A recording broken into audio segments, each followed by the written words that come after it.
Well, I probably think you won't get such a one-round start by Nicky Piper as he's had. His brilliant start he's made and a record number of seconds in opening rounds. But this fellow, Carl Thompson's got a 9.5 pounds advantage in a kickboxer.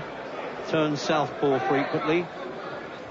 And a bit of a hard nut. So manager Frank Warren has decided to stick Nicky Piper up in class a bit in Piper working.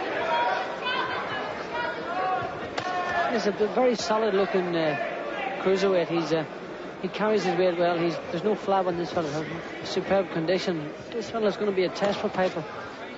He's been in against some good class opposition. And yeah, he's the cruiserweight division, Barry, and Piper, of course, is light heavyweight, 12.7.5. 9.5 pounds is a lot of weight to give away, especially against a tough nut like this.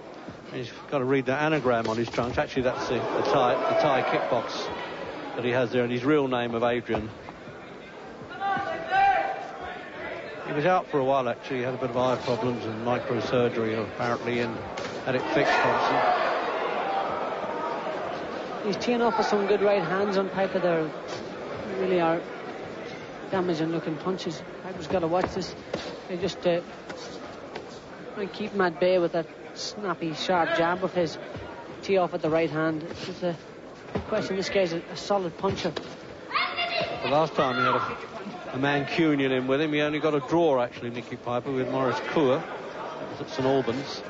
But he was a very awkward and tall opponent back in 1990, actually, in his 5th pro fight.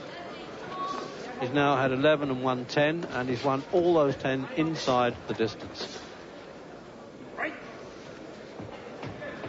Actually, I'd like to see Piper perhaps even go the distance. It will do him good, Barry, really, to get some experience like that. There's no question in the world, but against a man that's so much heavier than him, he's going to have a tough night tonight. This guy's a solid-looking, powerful performer, and he's shaking Nicky already with some good roundhouse right hooks and left hooks.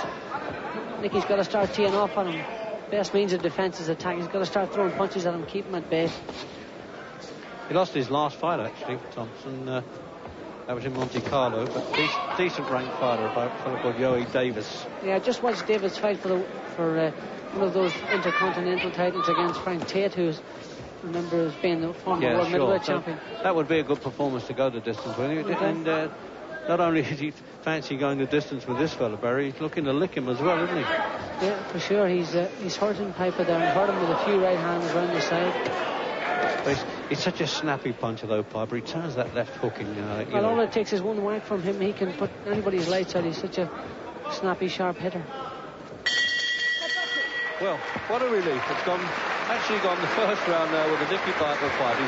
The last 3 have all been in the first round. He had a 12-second equal record. We made that with John Ellis in Norwich.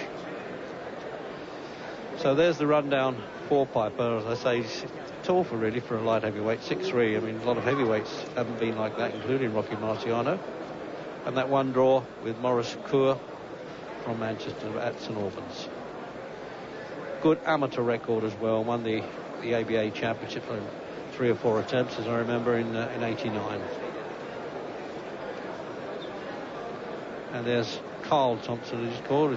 Adrian's his real name, but he changed it to Carl for pro boxing. With Phil Martin in the corner, who once fought for the light heavyweight championship.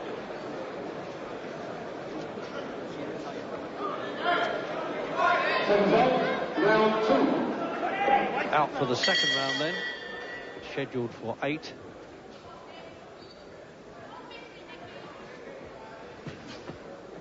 And we'll refrain, actually, the obvious here, Barry, of calling Piper the brainy boxer. We've already overworked that he's with Mensa.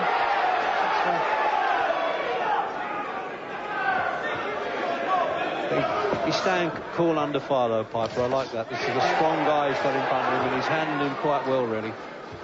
He's stopping a lot of good shots there, Reggie. I don't like this at all. He really has taken some good shots. There it is. You see, he just corrected him with a left hook there as he walked in, didn't he? Perfect. There's no doubt that he's a one-punch finisher himself, but he'll have to start teeing off on this guy and hurting him, because that's the only way he'll get any respect from him. He needs to nail him on the way in with one of those sharp left hooks or right hands. And Thompson's fighting out of a crouch position with his hands up high, and this is a very difficult target to hit. I like what Piper just switched to the body there with that good solid right hand.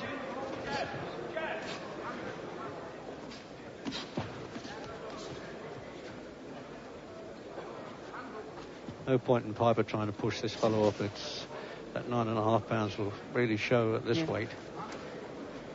Well, especially if it goes a few rounds, you'll start feeling it later on in the fight.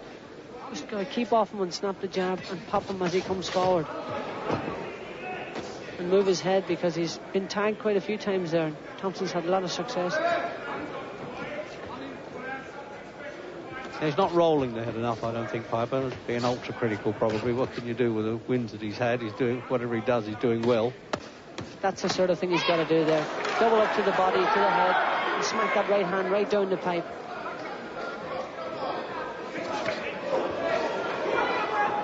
Thompson's still having a fair bit of success, Reg, with that right hand over the top as he comes forward. Clubbing down, chops down with that right hand, and he's been hitting Piper with it. See that he likes to keep him at long range, Piper. That suits him, where he can measure the punch the whole time. He's not too mad about the close-in stuff.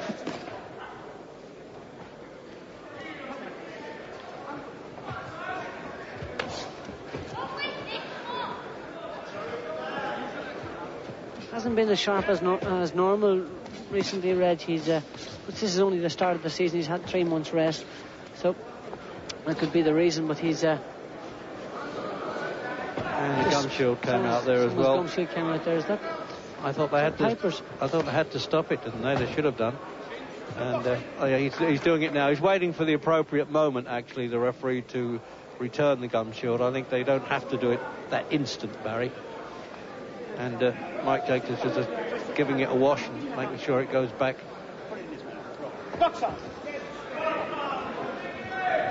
I assume the timekeeper takes a few seconds out for that. Piper's finding this guy very difficult to hit, Reg. He's punching too high. He should be banging those shots for Thompson's chest and teeing off when he comes in close. As he moves forward, he should be hitting him with those shots. Punching for his chest, you always hit something. If you punch for the head, you can miss, and it's frustrating and tiring.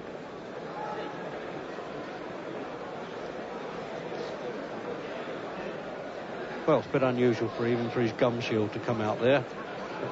Nothing serious. And that's Thompson at the start of this round, as we watched this replay, was doing fairly well. He was really pitching punches in there, and he was looking for the counter, Piper, but it was Thompson that really was getting a bit more success. He was smothering a lot. And there's Phil Martin there, runs a big stable up in Moss Side, Manchester, and quite a successful one. Works very hard with his camp. He's managed by Nat Basso, a master of ceremonies. Round 3. So Nicky Piper, the KO specialist, has now realised that he's up in class and giving away 9.5 pounds in weight, and it's not so easy. And it's Piper the puncher who's gone over. Well, he's been throwing those wild right-hand punches. Sooner or later it has to land, and he stopped it in the 3rd round. What a turn-up for the book that is. Now, he didn't come in the ring a 10-1 on favourite, Nicky Piper, by any means, because we all knew that Carl Thompson was a rough handful, especially carrying that weight. And you could understand manager Basso giving him the cheeks there, a little bit of a smack, and Phil Martin enjoyed it. And this fellow, well, that was one time he didn't use his head, as they say. He didn't get out of the way enough, and when you get tagged in this game, it's all over. Now, 2 angles in replay now. Here, Barry. Yeah, there's that right hand done the damage. Then the second one just hit him right on the point of the chin. That was the end of the fight. I think the referee done the wise thing in stopping the fight. He was really badly hurt here. Yeah, see it from another angle. The overhead camera. He didn't. I mean, that second right-hand. I can't understand why Piper didn't immediately get his arms up. He didn't quite know what was happening.